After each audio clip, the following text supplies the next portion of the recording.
KTAM Radio 94 FM. The storm over the bay.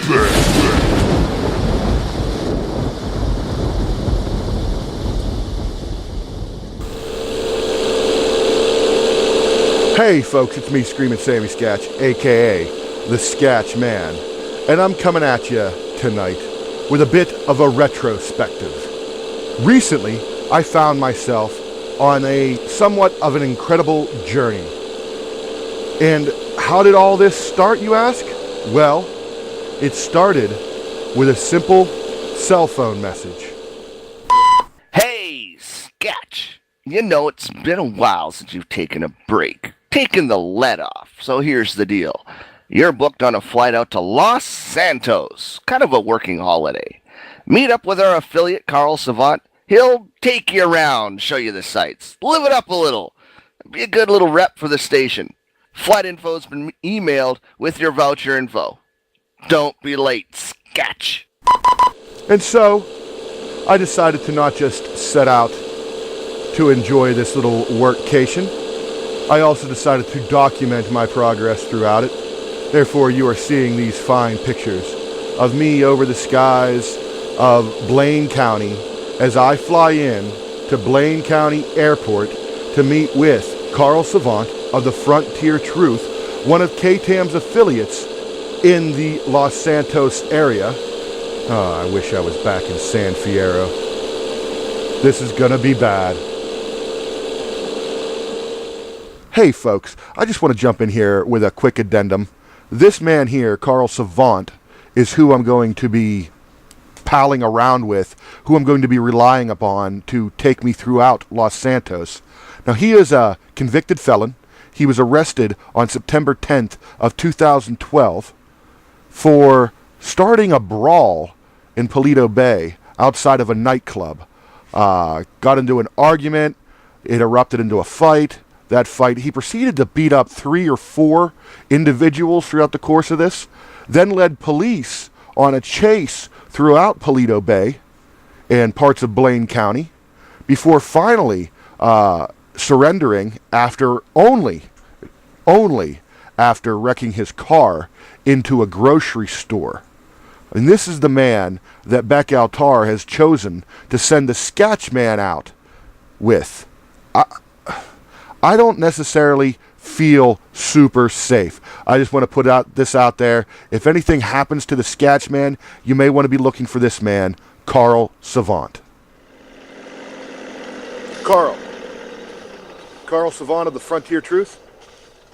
Yeah, would you have me be Sam Skatch? I am indeed Sam Skatch. Is this your car? This would be my ride. Eesh.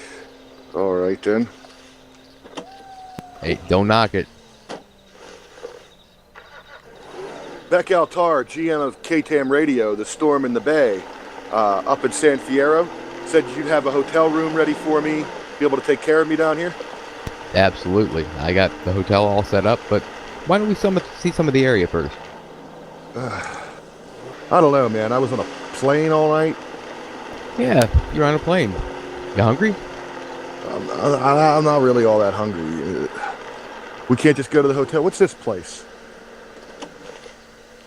That's the place I like to go every now and again. Kick back, relax, talk with the locals, get something to eat. They got good food, good conversation. Well, it looks like a bar. They serve food too. Fine, after you. Hey guys, what's going on? Not a very talkative bunch, are they? No.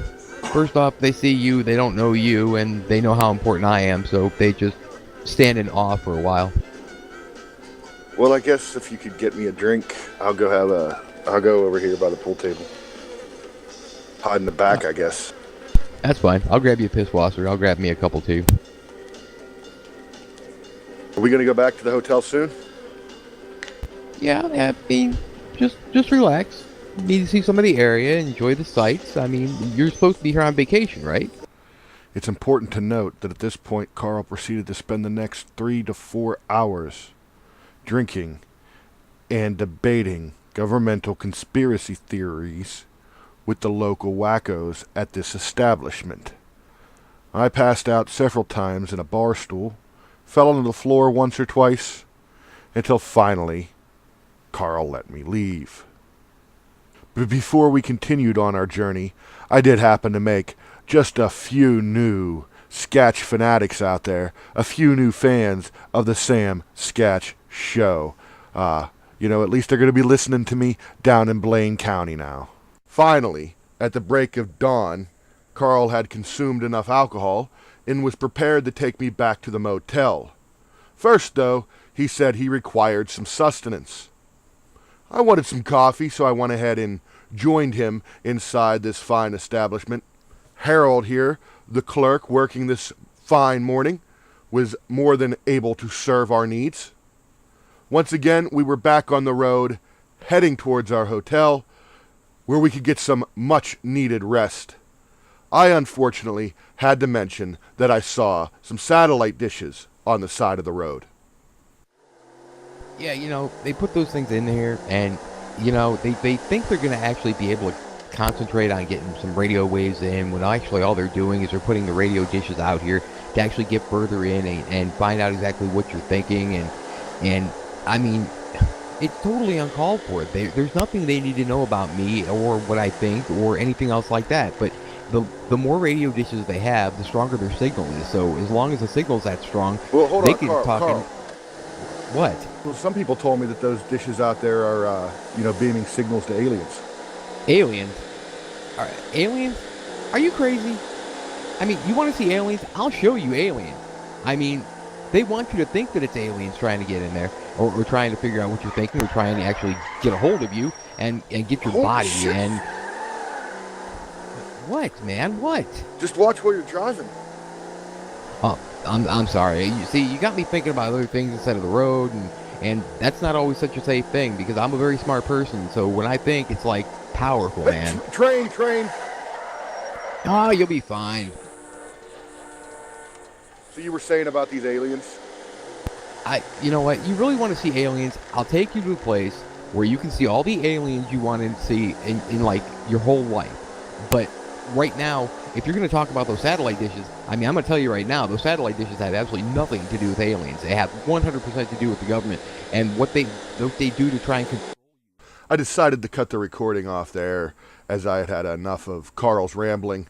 Decided to withdraw into my mind for the rest of our little trip, until finally we arrived at what could only be described as a hippie alien UFO commune. It was definitely a very interesting location. Various hippies wandering about. All of them seemed to be very heavily into the UFO alien conspiracy culture. And of course, it didn't take long for Karl to meet up with some new friends. I asked him about his conversation. So Karl Savant, what were you two talking about over there? Seemed to be a heated discussion. They're trying to convince me that the aliens are coming to get them, and how they're going to be brought up to a safer, happier place, and all this other rigmarole, and just they're nuts. They're bona fide crazy, and to sit there and try and figure out what the hell they're even talking about, you never will, because it doesn't make any sense. It's all random stuff, and aliens this and aliens that. There is no aliens. I don't know what is wrong with these people. Well, don't you think the government conspiracy is a little bit crazy itself, Karl? Absolutely not. I mean, I've got all kinds of evidence about that. They've got nothing when it comes to aliens. I mean, you've got satellite dishes, you've got planes flying overhead with their contrails, you've got all kinds of things. I mean, look at the rows of corn. That's for feed for when you guys actually get put into public or into private housing with the government, where they can actually put you in boxcars and they can stack you up on top of one another. I mean, my God, man, I have... Finally, after much time had passed, Karl seemed to rant himself tired and agreed to take me back to the motel. Well, to take me to the motel for the first time. As we were en route to our motel for the first time, I decided to listen to the voicemail Beck had left me about our accommodations. He seemed to talk him up pretty good, so I'm looking forward to this stay with somewhat abated enthusiasm. Hey, Skatch. Hope the flight was A-OK. Listen, you're going to be out there a while, so Karl and I found you a nice place to hang your hat. It's 5-star quality out there. Pics look good on the internet and all that. Price was too good to pass up. Be mindful of the neighbors. Remember, you're representing us. Texting you the booking info now. Talk at you later, Skatch. When we arrived at the, I don't know, the best way to describe it is burned out husk of a building, I realized I must be a victim of some sort of terrible practical joke. Let me share the exchange I had with Karl over this. Yeah, this is bullshit, Karl. There's no way we're staying money. here. It's for crack. Why? What's wrong here? Are you in on this with Beck? Did he put you up to this? Put me up to what? I have friends here. I mean, it's perfectly safe, perfectly warm. It's a nice place. There's a hole in the roof, You know Karl. what I want. It's a There's skyway. homeless people. They're not homeless. They're displaced. They're displaced. I'm not staying here, Karl. Well, if it's good enough for them, why can't it be good enough for you? Oh, this is unacceptable. I knew Beck was playing at something when he sent me down here. Well, if you're so unhappy about this, I mean, you can go find your own place. I'm going to take a nap. I'm tired. Had a long night, so I'm going to catch some Z's. You do what you got to do. You can go to sleep, or you can just do whatever. But I got to get some sleep. Fine, whatever. And so, I spent the rest of that afternoon with very little sleep, wandering about sandy shores, and reflecting on the terrible shame it is that has befallen this once mighty and great resort town. Oh, what it would have been like to be here in its heyday. And, you know, it's a shame that Mother Nature turned her back and the lake polluted the way it did and businesses failed and now is, you know, all we're left with is just a pale, shadowy reflection of what used to be there as I wander through burnout resorts and see husks of boats lying in the sand. It truly is a shame. Truly is a shame. After my stroll through sandy shores, I went back to our so-called motel and managed to get Karl roused from his stupor, convinced him to finally drive me down to Los Santos proper. We passed by the giant pumping, well, I guess tubes, pipes, I don't know, but that's the irrigation for the Los Santos area. It's a shame we're suffering from such a drought. All those crazy liberals would ease up, let us desalinate the ocean water, whatever. They don't want that. And we continued our drive into the city. While we did this, I told Karl I was making some arrangements, and I got us hooked up at a very, very fancy hotel, the Richmond Hotel. I hope Karl's going to be welcome in a place like that. On top of that, I wanted to upgrade our wheels and went ahead and got us a brand new Banshee to zip around in. You know, just rental, of course. But I figured, you know, hey, if we're going to see Los Santos, let's see Los Santos proper. And we arrived at the Richmond Motel, got ourselves all settled in. I couldn't believe at the class of the room. And then I received yet another message from Beck Altar, GM of KTAM Radio. Hey, Skatch. Karl called. Says you supersized your accommodations, and I saw the pic of the ride you got. Sweet wheels, man. Here's the deal. Company ain't made of gold, and those are unapproved purchases. I'm sure you understand. Hope you got the green to keep those wheels greased. Oh, and Sketch, before I forget, you have a PR deal down at the Pleasure Pier. Be there. Well, after this, I, of course, took a moment and had a quick conversation with our man, Karl Savant. You called and told him. Why did you call and tell him? Because the man needed to know. Well, he's making me pay for everything now. Well, you're the one who changed the plans. But you didn't have to call and rat me out like that, Karl. I wasn't ratting you out. What are you, like 12? I mean, come on. I was giving the guy information. He's the one who set this whole thing up to begin with. I mean, Doesn't he have a right to know where Yeah, you're you at? should be thanking me that we're driving around in a nice car and sleeping with a roof over our head and a bed. Well, you're on a couch, but it's still better than that place we were at. And you had to go and call Beck on me. I called Beck because he needs to know. I mean, like I said, he's the one that set this whole thing up. And you know what? I like my car. I don't know what's wrong with my car. Whatever, Carl. Get ready. We're going out. Oh, now you're going to plan on going out, but when I took you out, it was a bad thing? Really? Well, let's go. Come on. Get ready. And so I decided to take Carl out, bust out the gold card, and get us some proper attire for the evening. Oh, yeah. Looking stylish, Carl. Oh, wait. Check this out.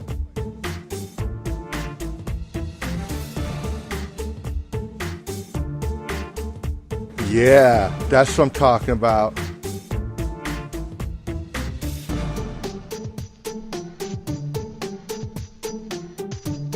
Gonna have a good time, y'all.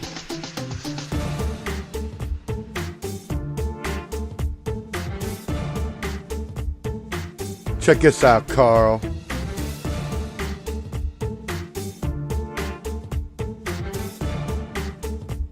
Damn, dude. That's slick.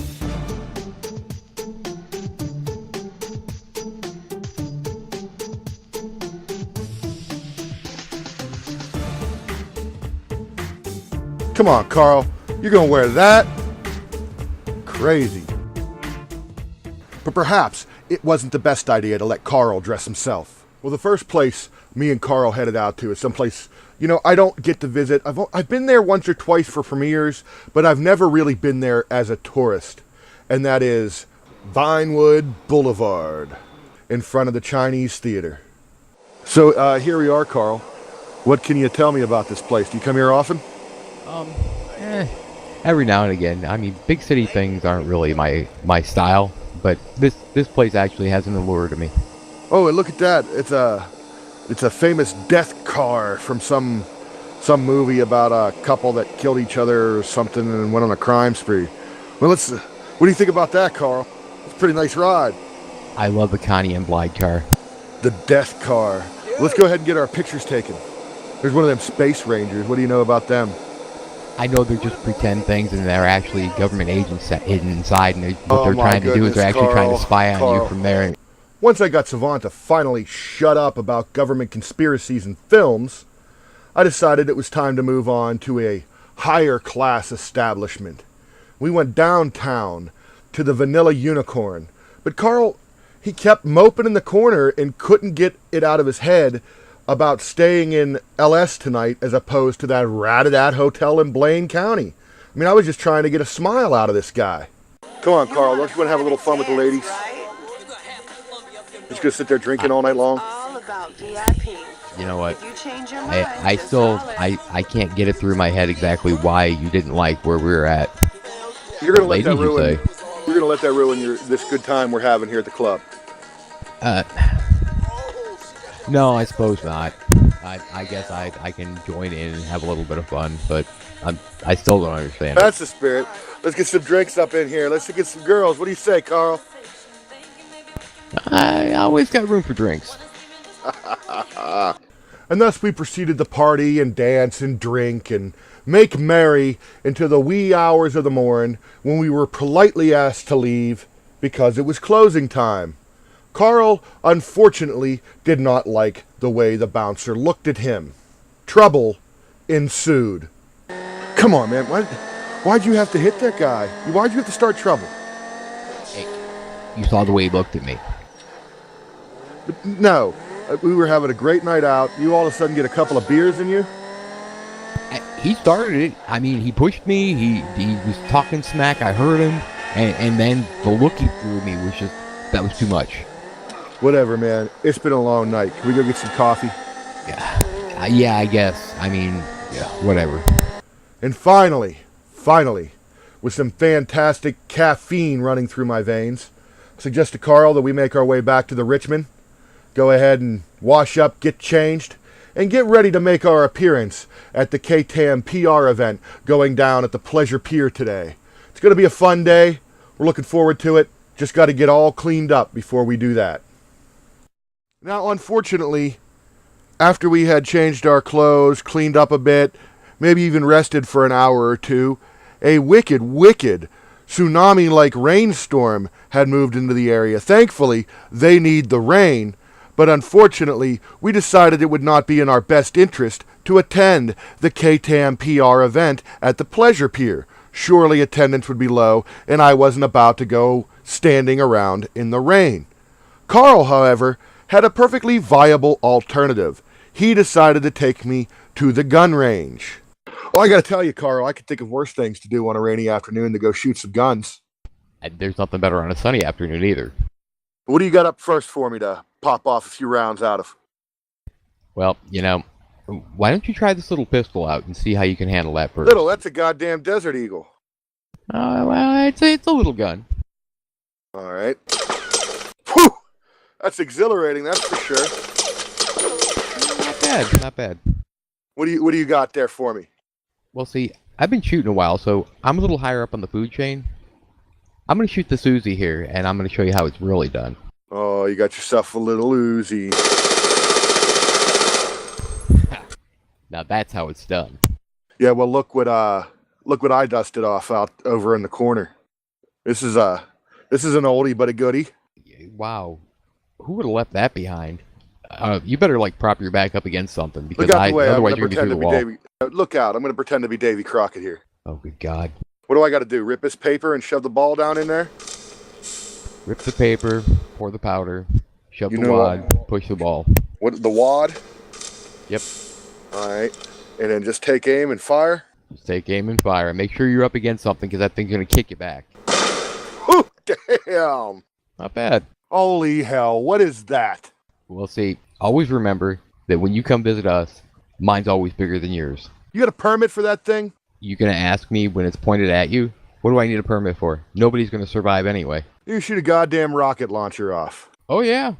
It was bad enough. I shot a musket, and now you're gonna shoot a rocket launcher off. As I said, mine's always bigger than yours. God damn! Awesome.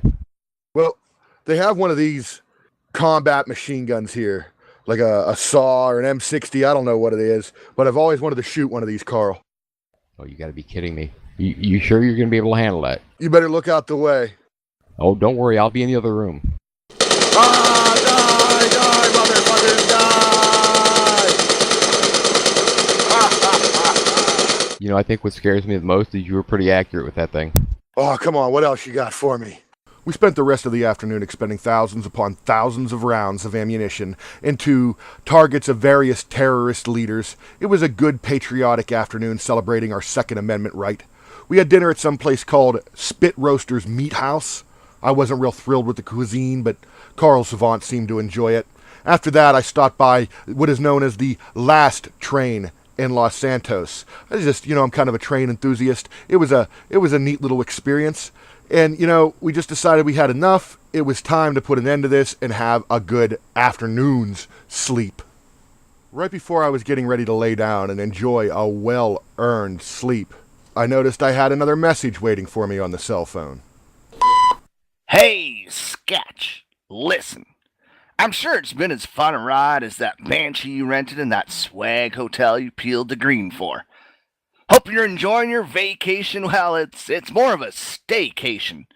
You missed the event down at the Pleasure Pier. That was a big deal for us. It was a big deal for you. Thanks for nothing, Skatch. You're fired. Karl, come down here. You better believe I'll come down here. Beck just called. He said I'm fired. Yeah, he told me. He also told me he's not paying me. Why wouldn't he pay you? Well, he said I got to take it out of you. Well, I don't have any money to pay you. You better come up with something. No, man, come on. Take it easy. There ain't no taking it easy. I spent all this time driving you around and showing you places, and I didn't do it for free. I spent all that money renting this place and that car, and now I got to pay for it myself. Come on, man. That's your problem. I had a place all set up for you, and I had a car all set up for you. That just wasn't good enough. I'm telling you, I don't have any money. You better find some, like now. All right, we're outside. What are you going to do now? I told you, I don't have any money. You know, you don't have any money, then I guess I gotta take it out of your ass. Motherfucker, and I have my money. During my trip in the ambulance, as I drift in and out of consciousness, two things become clear to me. Getting hit with a crowbar hurts. And this isn't over.